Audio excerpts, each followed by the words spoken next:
Yo, what's going on, everybody? It is Arcanized, October 1st. It's that time of the month.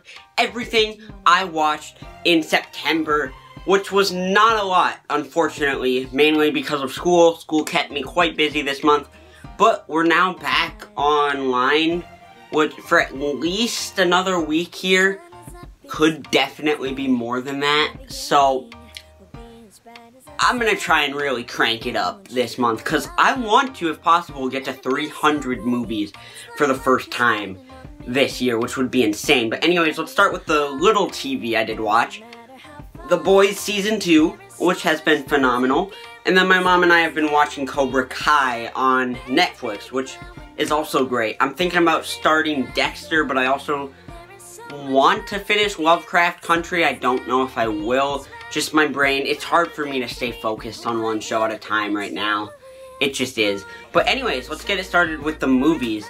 Number 17, freaking Ouija Shark, dog. Gosh dang Ouija Shark. I mean, oh Lord, why did I do this to myself? I have no one to blame but me. Freaking Ouija Shark, man. I have to say no more. But you know what? I respect it. Hey yo, we have $5, zero talent, screw it, we're making a movie. I respect it. 16, Capone.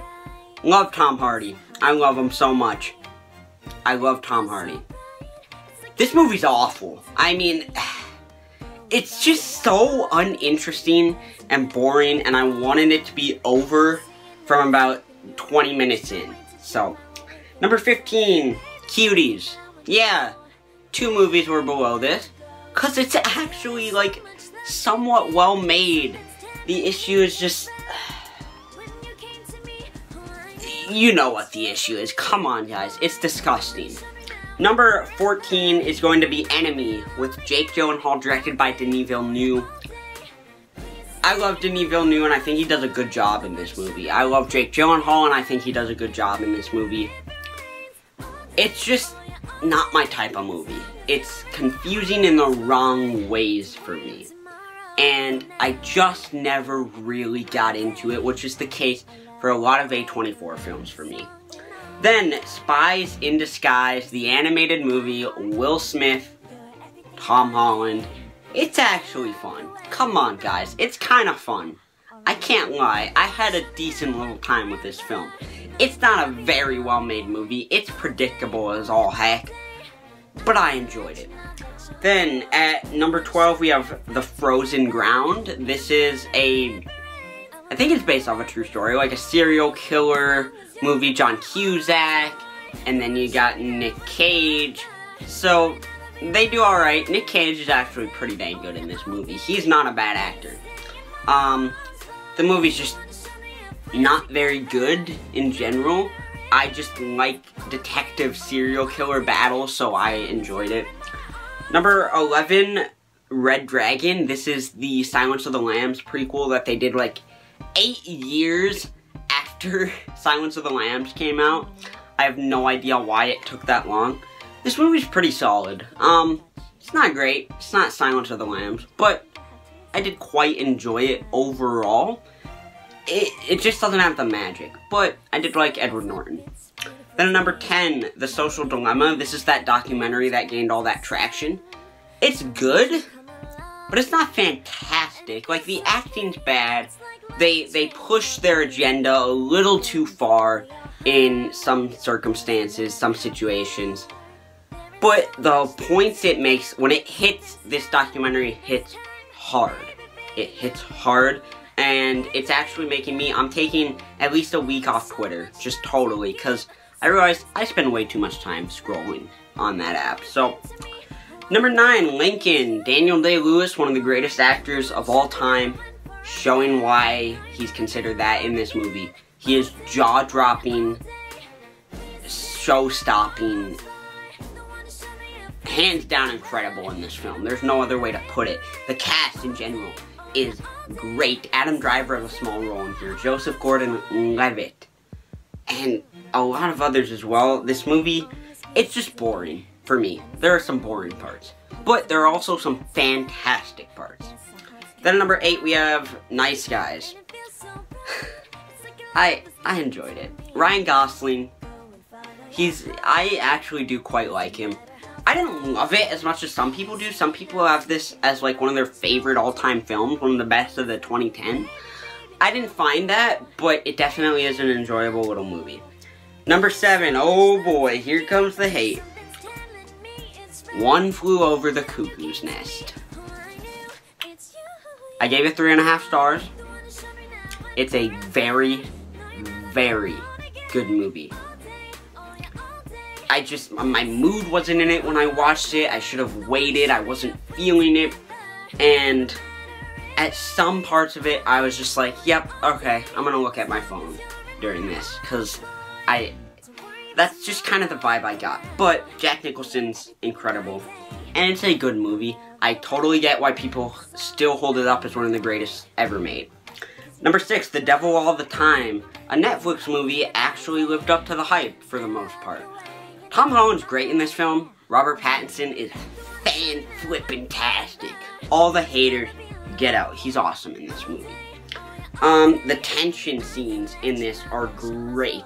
There are also some very boring parts of this film, but it's slow and methodical, and I like it. I like the direction. I think he did an overall good job with this, Antonio Campos. And I liked it a lot. I thought it was a pretty dang good movie. Number 5, 50-50, Joseph Gordon-Levitt, Seth Rogen. Funny, but heartfelt, man. I thought it was the perfect length. Didn't go too long. Gave it enough time to tell a story. It's interesting. It's fun. And it does a good enough job at getting at your emotional strings. So I thought this was a great film. Then at number 4, The Exorcist. I see why people have it as the greatest horror movie ever. I don't think it was like 5-star material, like perfect film, but it's pretty good. It is freaky. There are some scenes in this movie that are straight up terrifying, and the kid actor in this does a fantastic job. She sells it hard, and I very much appreciated that. So, The Exorcist, I'm glad I watched it. It's a really good movie. Number 3, Spotlight. This movie's awesome. Like, I don't know if it has the, rewatch factor necessarily that some of the other big Oscar movies that I've adored have. But the story is gripping, it is riveting, and I think it's phenomenal. The cast does a great job. Mark Ruffalo has a scene at the end of this movie that is so good. They knew, and they let it happen to kids. It's so incredible. And I'm very glad he was nominated for an Oscar. Probably should have won it, to be honest. This movie, I adored it. But just above it is Tenet. Now, the one big issue with this film is definitely the sound mixing. You can't hear what they're saying, but you can get the general gist, and the general plot is great. I thought it was so unique. Robert Pattinson is awesome, steals the show. John David Washington is great in this, and it's a pretty good spy, espionage, James Bond, Christopher Nolan movie. He is still proving he's one of the best directors, even with his bad sound mixing.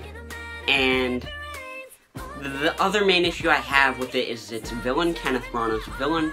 His motivation isn't very good, but other than that, I thought this was a fantastic film. But at number 1, holy heck, was I surprised by this. The Invisible Man. I was shocked by how much I love this movie. Elizabeth Moss kills it in this. She's so good at selling the paranoia, and I would have expected this movie to get very old quite fast. It doesn't. They keep finding new ways. They have the oh my god moment, and it's just such an interesting and well done horror film.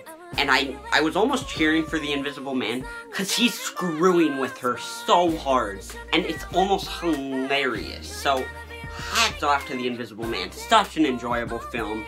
It caps my September first watch ranking Thank you all so much for watching this video. Please, if you watched any movies this month, go down, let me know. If you watched 1 or 20, I don't care. Just let me know what you saw. I'll be happy to discuss it with you.